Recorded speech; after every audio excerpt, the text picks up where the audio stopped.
Howdy, howdy, this is Mr. Potter. When you're working pre-calculus or calculus problems, and you're doing so on a calculator, it's often helpful if you can recognize certain decimal expressions as the exact answers that they often represent. Recognizing them as the exact answers is often going to be a key to helping you recognize identities or to even discover identities, to recognize an answer that's going to be a lot easier to substitute into a calculator later on, rather than trying to do a decimal expansion and probably truncating.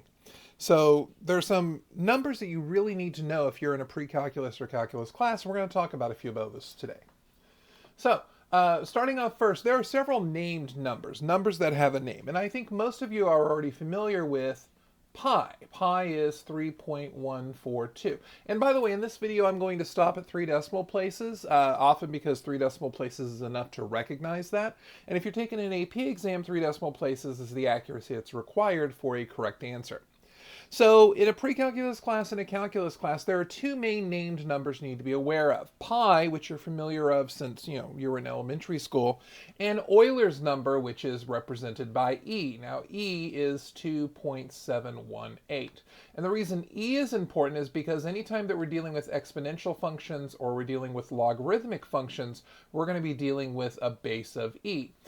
We deal with pi mostly when we're dealing with trigonometric functions like sine, cosine, or tangent, but we'll also use e whenever we're talking about e to the I times some angle theta, anytime we want to write an imaginary number in this exponential form, often using De Moivre's theorem or some other theorem.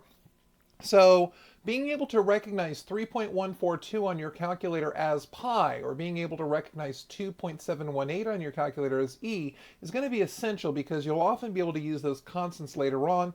They'll often bring identities that are very important, and it's going to make your calculations a lot more accurate. The next thing we're going to be talking about are radical numbers. Of course, when I say radical, I'm talking about a radix symbol, square roots. And there are a couple of square roots that come up quite often in pre-calculus and calculus classes, the square root of 2 and the square root of 3. The square root of 2 comes from when we're taking a square and cutting it in half diagonally. Cutting it in half diagonally is going to give us, if we have a unit square with sides 1, the hypotenuse is the square root of 2. The square root of 3 comes up whenever we're dealing with a equilateral triangle that we're taking the altitude of. We're basically cutting in half vertically. And of course, the idea is that if each of these sides were 2, then when we cut this base in half, we end up with a 1, and this altitude, this height, is going to be radical 3. So these numbers are very important as well in pre-calculus and calculus. We're going to see them a lot, and we're actually going to see them a lot later in this video as well.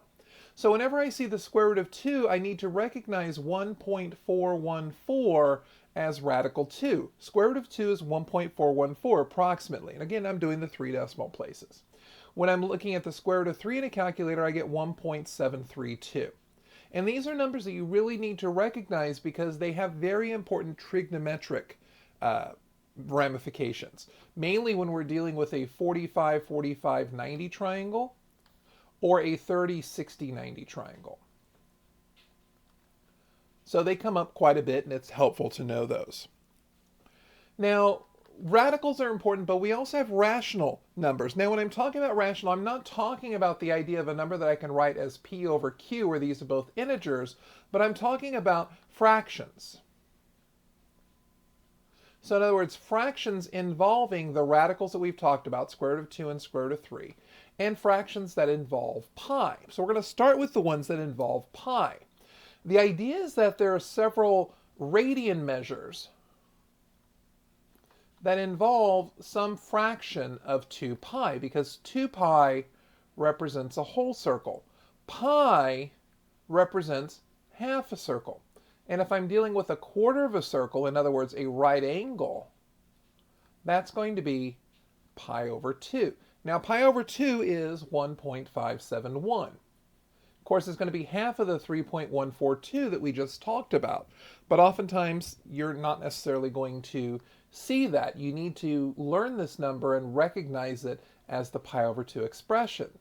Now, we also deal with pi over 3, pi over 4, and pi over 6. Because in radian measures, these represent 60-degree angles, 45-degree angles, and 30-degree angles respectively. The same angles that we just talked about in the previous slide when we were talking about taking a square and cutting it in half, or taking a triangle and cutting it in half. Now pi over 3, if I were to punch that on my calculator, I'm going to get 1.047. And again, it's that 3.142 that we're cutting in thirds. For pi over 4, this is our 0.735. And for pi over 6, we have 0.524. And so these are going to be very important, because if I can recognize these numbers, then I know that I'm probably dealing with a 30-degree angle, a 45-degree angle, or a 60-degree angle in radian measure. And so that's going to deal with these pi fractions, but I also need to deal with these radical fractions. So if I'm still keeping it rational, we do deal with the square root of 2 quite a bit, and what we often do is we'll often see square root of 2 over 2. Now this is the rationalized form of 1 over radical 2, which of course is dealing with the tangent of a 45-degree angle, and this is going to be 0.707. I'll often see the square root of 3 over 2, which ends up being either the sine of 60 degrees or the cosine of 30 degrees. And this ends up being 0.866. And then another one of these that I will see is square root of 3 over 3. This again involves tangent, and I'm going to see square root of 3 over 3 a lot when I'm dealing with this tangent of 30 degrees. And this is going to be 0.577. Now, of course, the other tangent that we see a lot is just square root of 3, which is the 1.732 that we saw earlier. So, last thing I want to talk about is when I'm dealing with logarithms, a big log that we will see a lot is the natural log of 2. And the natural log of 2 is going to be 0.693. This is going to be really important because in pre-calculus we deal with a lot of half-life situations. In other words, where my population is decreasing by a factor of 2 or increasing by a factor of 2 over a period of time. And this 0.693 comes in quite a bit. So these are all a bunch of decimals that are really important to know if you're going to be in a pre-calculus or calculus class, because recognizing the digits on your calculator are going to help you recognize the exact answers that are the answers to your problem. Once again, this is Mr. Potter. Thank you for watching. Have a great day.